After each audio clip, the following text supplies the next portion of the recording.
Saudara-saudara yang terkasih, Shalom Aleichem. Pada saat saya menghadiri kebaktian atau ibadah orang yang meninggal, seseorang bertanya kepada saya, "Pak, apakah benar bahwa semua orang Kristen yang mati itu mesti masuk surga?" Dan saya tanya, "Mengapa itu ditanyakan?" Dia mengatakan lagi, "Karena begini Pak, hampir semua pendeta kalau memimpin upacara pemakaman, dia selalu memberikan penghiburan bahwa dia yang mendahului kita itu akan hidup lebih enak daripada yang ada di bumi. Karena dia akan menikmati surga yang mulia, kembali kepada Tuhan yang menciptakan dan hidup dalam suasana yang nikmat, damai, sejahtera. Surga tempatnya dia sekarang ini." Itulah saudara yang ditanyakan kepada saya saat itu. Dan untuk jawabannya saya akan memberikan lewat video berikut ini. Silahkan menikmati. Tuhan memberkati. Jangan lupa tekan subscribe dan like ya. Terima kasih atas dukungannya. Saudara-saudara yang terkasih, sebenarnya sampai dengan sekarang ini, kalau ada orang mati, bahkan kalau orang itu selama di bumi paling baik, saleh, amal baiknya sangat tinggi, dan hidupnya dalam kekudusan, punya iman yang tingkat tinggi, kalau mereka itu mati, sebenarnya tidak bisa masuk surga, saudara. Itu fakta di dalam kitab suci. Mengapa demikian, saudara-saudara? Nah, kita lihat, saudara-saudara. Coba kita lihat kisah Daniel, saudara-saudara. Nabi Daniel yang sangat terkenal itu. Di dalam kitab Daniel 12 ayat 13. "Namun engkau pergilah sampai tiba akhir zaman, karena engkau akan beristirahat dan bangkit untuk mendapat bagianmu pada akhir zaman." Dari ayat tersebut jelas sekali bahwa ketika Daniel wafat, dikatakan di situ menikmati istirahat. Terus berikutnya akan dibangkitkan untuk mendapat bagiannya di akhir zaman. Jadi di sini ada dua peristiwa, saudara. Ketika Daniel meninggal, maka dia akan beristirahat. Di mana itu, saudara-saudara? Nah, itu seperti yang dijelaskan oleh Mesias di dalam Lukas 16 ayat 19 ayat 31. Kalau orang benar meninggal, rohnya kembali kepada Tuhan atau Elohim yang menciptakannya.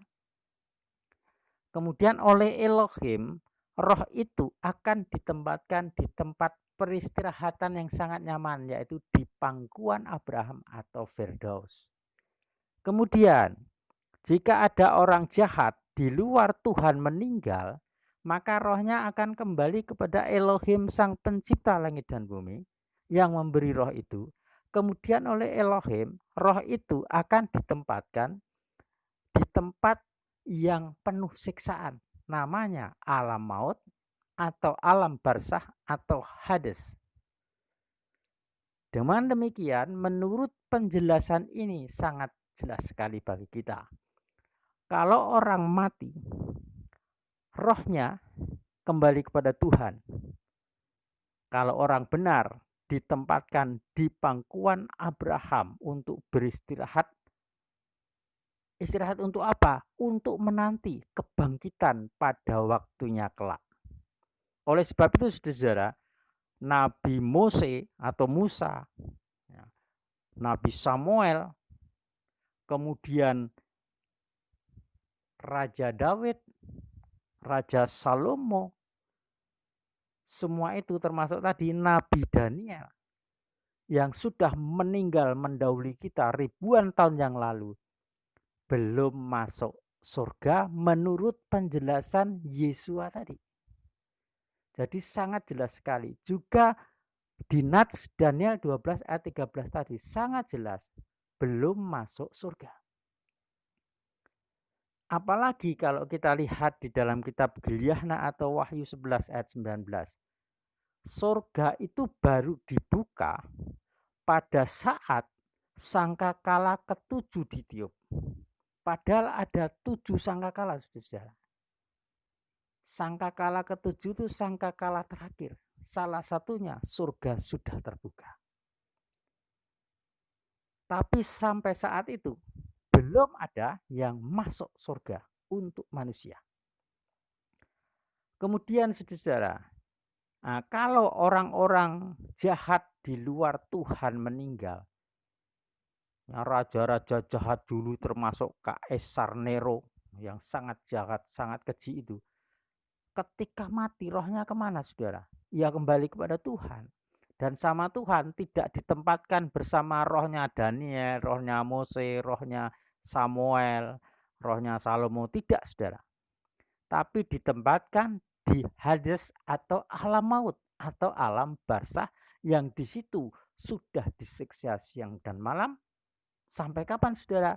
Sampai menunggu hari penghakiman datang, yaitu untuk mengalami kebangkitan dan akhirnya kematian kekal di neraka.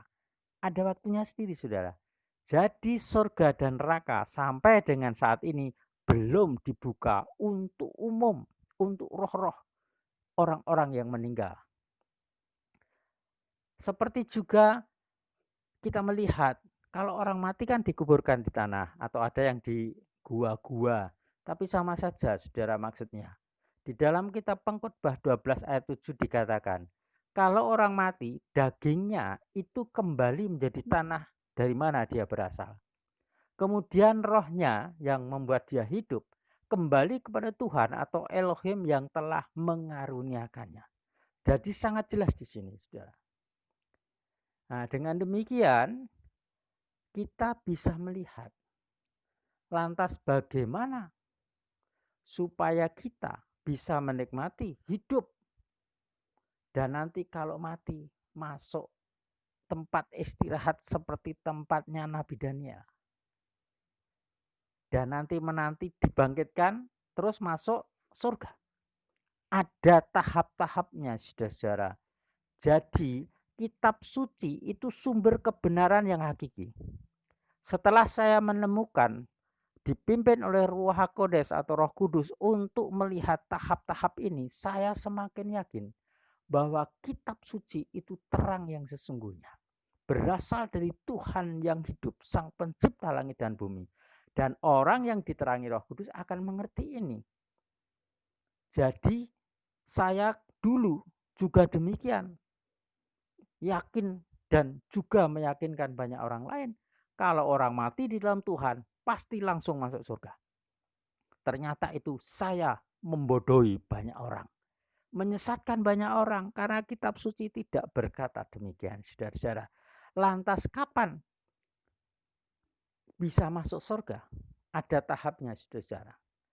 Yaitu setelah tadi ditempatkan di tempat istirahat pangkuan Abraham atau di alam barzah, maka pada sangkakala ketujuh ditiup, surga terbuka.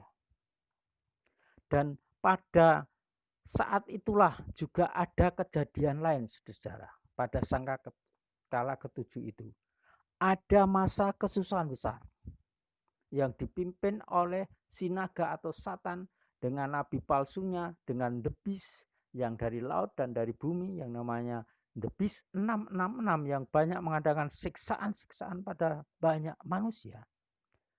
Tapi pada akhirnya saudara, ada cawan murka Yahweh untuk mereka dan pengikutnya.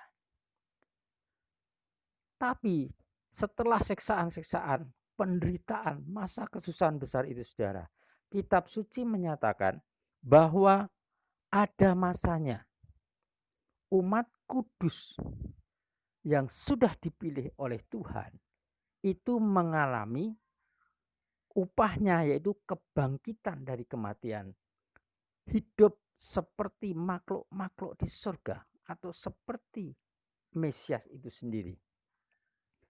Di dalam kitab Lukas 21 ayat 27 sampai dengan 28 dikatakan di situ bahwa setelah terjadi mujizat-mujizat, tanda-tanda yang ajaib yang menakutkan di langit, di angkasa, juga di bumi, dengan geburuhnya laut dan gelombang-gelombang laut, orang-orang ketakutan dan kecemasan melanda. Maka setelah itu terjadi, dikatakan di dalam Lukas 21 ayat 27 sampai 28 itu. Di awan-awan akan datang yang namanya Yesua atau Mesias, dikelilingi para malaikatnya. Kemudian dikatakan kepada umat kudusnya di seluruh bumi ini, pandanglah ke atas di awan-awan di mana anak manusia yaitu Yesua itu ada. Kemudian saat itulah dikatakan di dalam 1 Tesalonika 4 ayat 13 sampai 18 dan 1 Korintus 15 ayat 51-52, Yesua memerintahkan malaikatnya untuk menjemput siapa saudara? Umat kudusnya. Yang pertama-tama adalah orang-orang yang sudah mati di dalam Tuhan seperti Mose atau Musa, ya, Raja Daud atau Daud, Nabi Daniel tadi. Itu semua yang dari tempat peristirahat di pangkuan Abraham itu akan diambil terus dibangkitkan. Setelah dibangkitkan, supaya bisa bertemu dengan Yesua yang adalah makhluk roh, maka dia diberi tubuh surgawi atau tubuh kemuliaan. Berarti dia saat itu menjadi makhluk roh, makhluk surgawi, dan bersama-sama Yesua. Kemudian saat itu yang masih hidup orang benar langsung dalam sekejap diubahkan, dikasih tubuh surgawi menjadi makhluk surgawi dan bersama-sama Yesua. Sehingga darah dan daging tidak memperoleh tempat di surga nanti. Nah, inilah saudara-saudara, kalau sudah bersama Yesua di awan-awan tadi, sama Yesua mereka semua tadi yang sudah menjadi makhluk surgawi, dibawa masuk namanya surga atau samayim. Dan itu jelas sekali saudara, terlihat di dalam kitab Gilyahna atau Wahyu 19 ayat 1 dikatakan di situ antara lain, terdengar satu kerumunan orang banyak di dalam surga yang mengatakan begini, haleluya, keselamatan dan kemuliaan dan hormat dan kuasa ada pada Yahweh Elohim kita atau Tuhan kita. Juga di Wahyu 19 ayat 6 dikatakan, mendengar seperti suara kerumunan orang banyak dan seperti desau air bah. Berarti ini ada banyak orang yang sangat banyak memuliakan nama Yahweh, Sang Pencipta langit dan bumi, di dalam surga datanya. Berarti orang-orang yang sudah bersama Yesua tadi, atau istilahnya sudah diangkat, mengalami pengangkatan bersama Yesua, dibawa masuk ke surga samayim. Dan mereka semua itu terwujud di dalam Wahyu 19 ayat 1 tadi. Kerumunan orang banyak di dalam surga. Kerumunan orang banyak itu bukan darah daging saudara seperti saya di bumi ini, tapi itu makhluk surgawi dengan tubuh kemuliaan.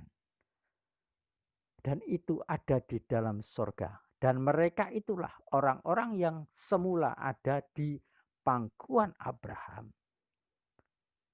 Dan bagaimana keadaan orang-orang yang di dalam surga itu saudara, kalau sudah dibangkitkan dikasih tubuh kemuliaan atau tubuh surgawi? Kitab Matius 12, maksudnya Matius 22 ayat 30 mengatakan, jelas sekali Tuhan katakan, orang yang mati yang sudah dibangkitkan akan hidup seperti malaikat di surga. Berarti menjadi makhluk roh surgawi. Itulah saudara-saudara. Jadi jelas sekali bahwa orang yang mati sekarang di dalam Tuhan tidak langsung masuk surga, tapi beristirahat dulu seperti di Daniel 12 ayat 13 tadi. Tempatnya di pangkuan Abraham. Oleh sebab itu yang perlu kita pahami di sini adalah bahwa surga tersedia bagi mereka yang sudah sebelumnya ada di tempat peristirahatan bersama Abraham. Abraham sendiri belum masuk surga, saudara. Ya, masih di Firdaus. Nunggu saatnya, yaitu sangkakala ketujuh. Sangkakala terakhir ketika ditiup dan Yeshua datang di awan-awan, mengumpulkan semua umat kudusnya, mengubahkan mereka dengan tubuh kemuliaan, dan dibawa masuk ke surga. Oleh karena itu, tadi dikatakan di dalam Wahyu 19, bahwa terdengar kerumunan di surga. Ya, perhatikan, di dalam surga mereka mengatakan haleluya bagi Yahweh Elohim. Jadi yang mengatakan itu makhluk roh, saudara, bukan orang-orang makhluk daging. Dengan demikian jelaslah saudara langkah-langkahnya. Oleh sebab itu jawabannya sudah jelas bagi saudara yang bertanya tadi, bahwa kalau orang sekarang mati di dalam Tuhan tidak langsung masuk surga, karena surga belum dibuka untuk manusia yang diselamatkan. Nunggu, ada waktunya nanti saudara. Seperti yang sudah saya sebutkan tadi. Saudara yang terkasih, nah sekarang masalahnya bagaimana supaya bisa seperti Abraham, Nabi Daniel, Nabi Musa, supaya bisa menempati tempat istirahat di pangkuan Abraham atau Firdaus ketika meninggal di dunia ini. Yaitu ada satu hal yang dilakukan. Yesus sudah menyediakan yang namanya penebusan atau pendamaian di dalam darah Yesus HaMasiah. Setiap orang yang percaya bahwa Yesus sudah mati dan dibangkitkan, percaya bahwa dialah juru selamat, dan mengikuti dia, melakukan kehendak Bapa surgawi, maka orang itu punya hak kalau mati, rohnya hidup kekal, dan dimulai menempati tempatnya Firdaus dulu. Setelah beberapa waktu kemudian sudah sangkakala ketujuh dibunyikan, Yesua di awan-awan, barulah dibawa masuk surga. Berbahagialah saudara-saudara yang sekarang percaya, yang sekarang punya iman, yang sekarang sedang menjalani kehidupan bersama-sama dengan orang kudus lainnya, beribadah kepada Yahweh Elohim, Besim Yeshua HaMasiah, hidup dalam kekudusan dan dalam damai sejahtera. Hidup dalam kasih kepada Yahweh dan kasih kepada sesama. Saudara, itulah kebenaran. Sumbernya adalah jelas kitab suci, baik Tanakh atau Brit Kadasa atau Perjanjian Lama dan Perjanjian Baru, itu sumber yang hakiki. Jadi jelas saudara, sekarang semua bisa mengerti, sehingga jawaban kita kepada orang-orang yang dalam kegelapan yang tidak mengerti, jawabannya jelas. Jadi kita tidak asal ngomong, tapi ada sumbernya yang jelas. Kita tidak hanya copy paste dengan pendahulu rohani-rohani kita, tapi kita harus terbuka sendiri bersama Ruach HaKodes dengan kitab suci ini. Berbagilah saudara yang mendengar dan melakukan firman Elohim. Berbagilah saudara selama menantikan masa-masa anugerah penebusan.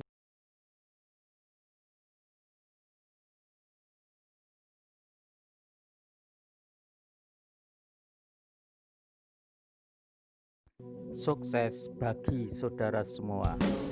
Terima kasih.